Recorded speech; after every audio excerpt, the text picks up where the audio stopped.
Professor, if you would resume your place, we've got time for just a couple of questions before everybody bursts and has to go somewhere. And so if y'all can bear with me, let's ask him just a few questions, please. How does writing during this period of history in the Near East compare to the history and development of writing in the Far East, in places like China or Japan? So far as I'm aware, and I think this is generally held, writing began in China about the time of Moses, between 1500 and 1000 BC. So it's not nearly so old as Egyptian and Babylonian writing, at least 1,000 years younger. There doesn't seem to have been any connection between the invention of writing in China and the earlier scripts. Writing seems to have begun in Babylonia when there was need to organize large numbers of people. People were living together in larger and larger settlements, and there had to be some means of organization and control. And the earliest written documents we have are tax receipts and accountancy documents. Well, we still have people doing that sort of thing today. In China, the situation is different. The earliest documents we have are the shoulder blades of oxen and tortoise shells, which were used for telling the future. You took a red-hot needle or poker and stabbed it in the bone or the shell and looked at the cracks that appeared. And if you were well educated in this science, you could say, well, those cracks mean that tomorrow is a good day to get married, or next Monday is a bad day to go to war. And the priests or whoever who were responsible then wrote, engraved on the shells and the bones, the questions that were asked of the oracle and the answers that were given. We also have bronze vessels from about the same date, which have inscriptions cast in the bronze or engraved, which have the names of officials and sometimes short descriptions of some event. But as I say, there's no indication that Chinese writing was invented with a stimulus or impetus from Babylonia or from Egypt. As you know, the Chinese script employs a very large number of signs, 10,000 or more, which is quite different from the Babylonian and Egyptian systems. But there's one interesting aspect, and I think this is to do with the nature of the human mind, which is the same across humanity. The Babylonian and Egyptian scribes used what we call the rebus system in their writing. There were a lot of words that they could not indicate with pictures. So what they would do would take the sound of the word and use it for a different meaning. Suppose you draw a picture of a thin man and a king. You might say it means the thin man is king, or the king is a thin man. But if you take the sounds of the two words and put them together, you make a word which is not so easy to show pictorially. Thinking. Well, you might do it by a picture of someone pointing to their head, but in some circles that means the opposite of thinking. Or you might draw Rodin's famous sculpture, Le Penseur. But had he gone to sleep? So this rebus system meant that practically anything could be written. The Chinese used that, but not to such an extent as the Babylonians and the Egyptians, but I think they use it simply because the human mind works in similar ways in similar circumstances. Moses is mentioned as writing on stone in Exodus. Deuteronomy 27 mentions the writing of the whole Torah on stone. In your mind, should we assume that Moses wrote the whole Torah, minus Deuteronomy 34, on stone? Yes, thank you. I think it's quite possible. In Deuteronomy, the Israelites are told to plaster the stones and then write on them. This was an Egyptian custom. They would set up stone monuments and cover them with plaster and then write or paint on the plaster. And of course, if you have a stone stele as tall as Mark is, with 4 sides, and you don't write in very large letters, you can put a lot of information on such a stone. So I think that is feasible. And we have 3 stone stelae that were found in a place in Syria. Alas, they were found by local people and sold on the antiquities market, but they have on them the terms of a treaty, a sort of covenant, not nearly so long as the book of Deuteronomy, but nevertheless quite lengthy. And they show us the sort of thing that is intended. In this case, the letters were actually engraved in the stone. In Byblos, the place I mentioned, on the coast of Lebanon, north of Beirut, a temple was found from the period just after 2000 BC, which contains a lot of stone pillars, some of them 6 feet or so high, some of them only 2 or 3 feet high. They are rectangular stone obelisks, if you like. One has an Egyptian hieroglyphic inscription carved into it. But in the excavator's report, he says that at the base of many of these pillars, there was fragmented plaster. And I think that originally these pillars were plastered, and on them were painted or written probably the names of ancestors who were commemorated in the temple. So I think that it is possible. What is your opinion of Wiseman's tablet theory? Right. I assume Donald Wiseman is who they mean.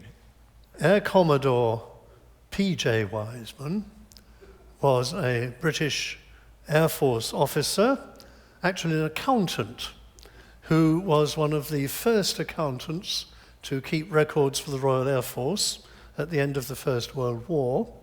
And he was stationed after a few years in Iraq.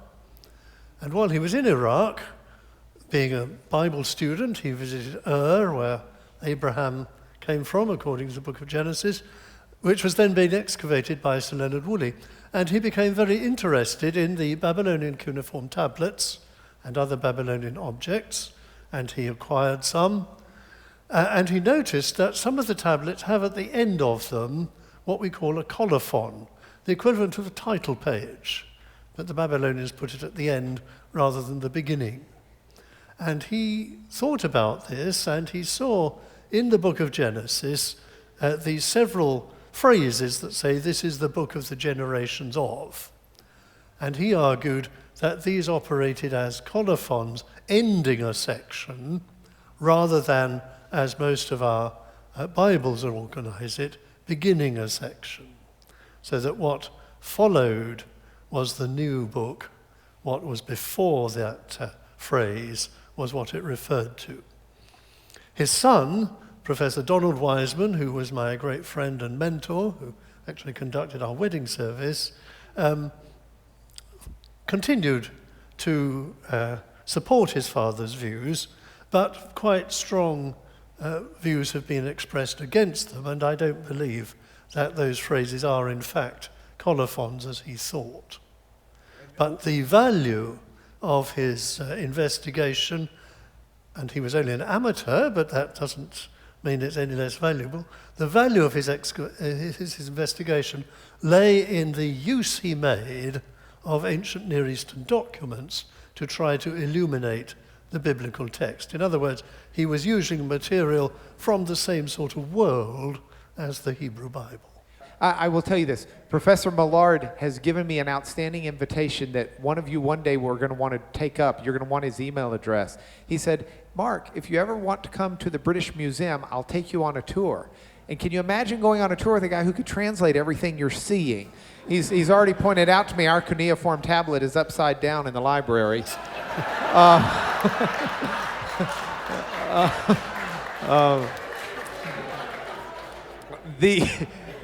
But if my memory, you discovered one of the Atrahasis legends within the deep confines of the British Museum or something. But we have had a number of people want to know, if you would just mention a word about whether or not, in your perception, how you perceive those along with biblical narratives.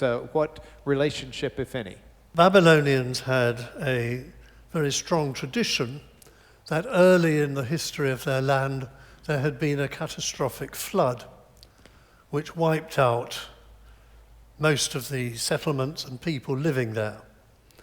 This tradition is found in the list of kings who ruled in Babylonia, a list which goes back to at least 2000 BC. In some forms, in some manuscripts, it begins with a number of kings. It starts off, the gods lowered kingship from heaven. In other words, they instituted kingship. Then you have a number of kings, 8 or 10, I forget exactly, and they vary slightly. Then it says, then came the flood.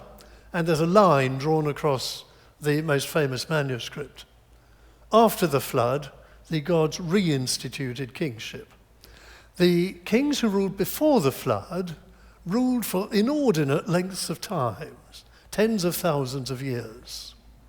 The kings who ruled after the flood ruled for quite considerable periods, 1,500 years, 1,200 years, 800 years, and eventually the years come down to what we would consider more normal spans. Interestingly, there is a name in that list of a king before the time of Gilgamesh, who was a king. We'll come to it in a moment, if we have time.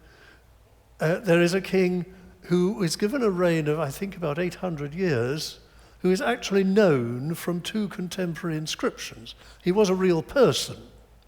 Whether he lived for 800 years or more, we can't say. So we come to the figure of Gilgamesh, who was king of the city of Uruk in the south of Babylonia, which perhaps was the first city, a large conurbation, certainly one of the earliest, and it's the place where the earliest forms of Babylonian writing have been discovered. Gilgamesh was a heroic figure who wanted to be famous forever. He oppressed the people of Uruk, and eventually a wild man came out of the countryside, and they had a wrestling match, which more or less ended up in a draw, after which they became very good friends. And they went off on various heroic expeditions. They went to the Lebanese mountains to chop down cedar trees. No trees grow very tall in Iraq that are any good for carving or making large roof beams, so they wanted the cedar wood, and they had a great exploit there and killed the figure who guarded, the dragon maybe, who guarded the cedar forest and went back. But then the goddess Ishtar, the goddess of love, got rather jealous, and she made advances to the friend of Gilgamesh, who spurned her advances. And through various episodes, the consequence was that Enkidu died. The friend of Gilgamesh died. And this brought home to Gilgamesh the fact of his mortality. He sat by his friend's body until he said the worm fell out. So he set about trying to find a means of becoming immortal. And he learnt that there was a figure, a human being, who had been given immortality. And he was the Babylonian equivalent of Noah. So Gilgamesh was told, if he went to see this man, he might find the secret of immortality. So through various arduous episodes, he made his way to the place, probably on the edge of the Gulf, where this Babylonian Noah was living with his wife. But Gilgamesh hadn't realized that although this man had been given the gift of immortality, he had not been given the gift of eternal youth. He was growing older and older and older. Every 1,000 years or so, he was 1,000 years older. So he was quite old and decrepit when Gilgamesh met him. But he did tell Gilgamesh how he gained immortality. And that was the story of the flood. Now, the Epic of Gilgamesh, as it's best known, is preserved on clay tablets from the library of Ashurbanipal, the last great king of Nineveh, last great king of Assyria, who built up a big library in Nineveh in the 7th century BC, between the times of Isaiah and Jeremiah in biblical terms. The library, the palace in which the library stood, was sacked by the Babylonians, and the tablets were partly burnt and dropped on the floor, where they were found in the middle of the 19th century by Austin Henry Layard. So most of them are in the British Museum.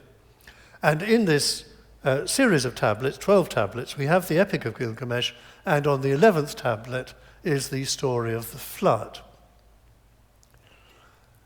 We know that the Epic of Gilgamesh existed 1,000 years earlier, and there are some tablets containing parts of it, a very good one in Yale and another one in Philadelphia and others in other countries.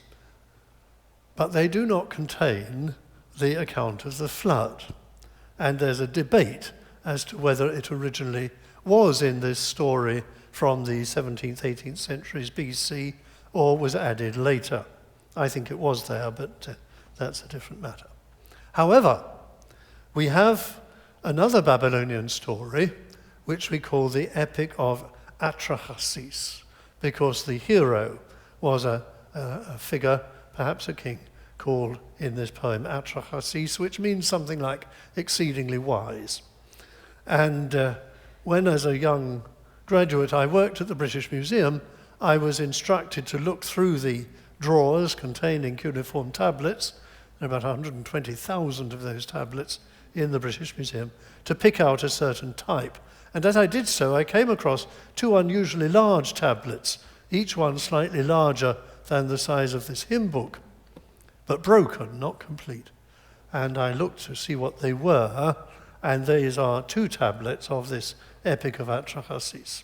Pieces were known previously, but these two had been studied by an earlier scholar. He never finished his study, and they were put away in the museum cupboards in the wrong place, which is why they had been overlooked. The story tells how the gods created mankind. In early days, the senior gods, people like me, caused the junior gods to do all the hard work, irrigating the land and growing crops so that the gods could be fed and watered. But the junior gods got fed up with this and went on strike. You see, there's nothing new under the sun. They decided to advance on the house of the god of the earth, who was responsible for their activities, and set it on fire. Being a god, when he heard about this, he had an easy escape route. He flew up to heaven. And there all the gods had a council and decided that they would create a substitute. So they took the ringleader of the strike, executed him, mixed his blood with clay, and the mother goddess, out of that, produced the first human beings. So the reason you and I are here on earth is to cultivate the ground and produce food so the gods don't have to work. In the course of time, the natural events produced a larger and larger population. And when you have a lot of people together, unless they're politely listening to a lecturer, they make a lot of noise. And the god of the earth couldn't get a good night's sleep. So he had another council with the other gods. They sent a plague to reduce the number of people and so the noise. But the god whose idea it was had been to create human beings was rather upset about this, so he told one human being, Atrahasis, who was his pious worshipper, that if everybody worshipped only the plague god, he'd be so pleased he would end the plague. That duly happened, and after several tens and hundreds of years, the number of human beings had multiplied again, so we had the same problem, and a drought was sent, and a famine was sent, and so on. But this wasn't a proper solution. So eventually the gods held a solemn conclave and swore a great oath not to reveal what they were going to do. They would send a flood to wipe out humanity. But the Creator God couldn't bear to think of his pious devotee being drowned. So he gave him a dream in which he whispered to the wall of his house, pull down the house, build a boat. And so he built a boat. He put animals, apparently domestic and wild, which might be clean and unclean, animals in this boat with his family. The door was shut, and the storm came. All mankind was turned to clay, the poem says, except for those in the boat, which floated and eventually came to rest on a mountain. The Gilgamesh epic, from a later point, tells us it was a mountain somewhere in Iraqi Kurdistan, which is partly in the area of Armenia. In ancient times, the name of that area was Urartu, which of course is the same as Ararat. The gods, meanwhile, had had no food or drink, because all the worshippers, the producers, had been wiped out. So they were hungry and thirsty. They gathered like sheep round an empty water trough, parched with thirst. So when the flood subsided and the boat rested on the mountain, Atrahasis came out and offered sacrifice to the gods. They buzzed like flies round the smoke of the sacrifice because they were so famished. And the mother goddess, swore never to send another flood, swearing by some blue beads that she wore round her neck. And then the gods instituted various forms of infant mortality and other things to help keep the population under control. That's the Epic of Atrahasis and the story of Gilgamesh. And you will have observed various similarities with the narrative in the book of Genesis. One of the curious things is that the structure in which Noah survived the flood in the book of Genesis is not called a ship or a boat. It's called a box. And when you see pictures, and I think there's one somewhere up there, of a ship with Noah and his family in it, I think it's wrong. I don't think it was a ship. It was not intended to be a ship. Okay, I believe technically it's the word for a basket. Let me speak a little louder. I think it is wrong. It was not intended to be steered. It was only intended to float and keep the occupants safe. The Babylonian story tells us that the vessel was a perfect cube. Now, if you put a perfect cube in water, it will float with its top surface level with the surface of the water, which would have been very uncomfortable for the people inside. If you look at the Genesis account, the measurements can be interpreted to suggest that the vessel was triangular in section, and something of that shape will float on the surface of the water, which would be much better for the occupants. I don't want to investigate the differences and similarities between the two stories, but just to say I think they have a common ancestor. I don't think the Hebrew one is copied from the Babylonian. The Babylonian is certainly not copied from the Hebrew. I think they go back to a common ancestor, to a catastrophic event long ago, which was remembered by many people in many places. Thank you very much.